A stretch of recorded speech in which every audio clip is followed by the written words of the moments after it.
Hey, what's up guys? I want to show you two common mistakes that I see people perform when it comes to the single arm cable row. So I'm going to grab my handle, I'm going to step out. So the first mistake people will often make is they will pull their elbow excessively behind their body. What ends up happening is the scapula will tilt forward, and this is going to stress the front of the shoulder here. So in order to avoid this, pull only to the side of your body. So that way we're preventing the scapula from tilting forward and reducing the stress on the front of the shoulder.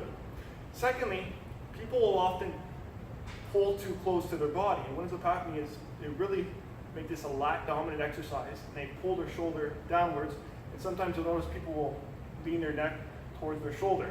So in order to avoid this, we want to pull at about a 30 to 45 degree angle and just to the side of our body. So that's two common mistakes that I see people perform when it comes to the single arm cable row. Hope this helps you out, guys.